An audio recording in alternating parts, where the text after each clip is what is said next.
Ce jour si merveilleux qu'on se retrouve ici à Bamako pour la deuxième session du Collège des chefs d'État de la Confédération AES. Je voudrais aussi rendre un hommage appuyé à nos vaillantes forces combattantes qui mènent un travail colossal sur le terrain et qui permettent qu'aujourd'hui nous pouvons nous retrouver ici pour communier au nom de nos populations. Je vais m'excuser encore une fois de plus auprès de ceux que mes mots pourraient vexer, parce que je n'irai pas par le dos de la cuillère. Nous allons nous attaquer encore aux mots qui miment l'Afrique.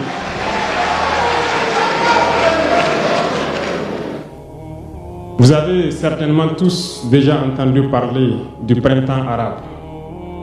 Ce phénomène qui a bouleversé la géopolitique du monde arabe, en commençant par le Maghreb, en Afrique jusqu'en Asie, qui s'est manifesté avec des conséquences souvent désastreuses, des morts et des divisions par endroits, et des bouleversements politiques sans précédent dans d'autres endroits.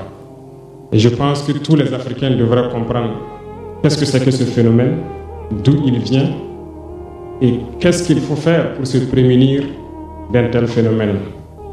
Malheureusement, nous sommes au regret de constater que certains Africains ne se réveillent pas. Et ce que je vais dire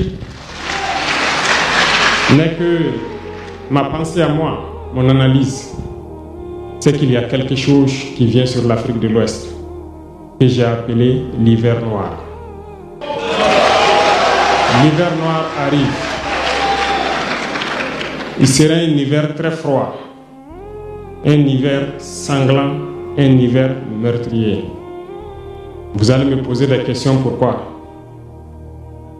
Eh bien, en fondant la Confédération de l'AES, nous avons senti ce froid venir.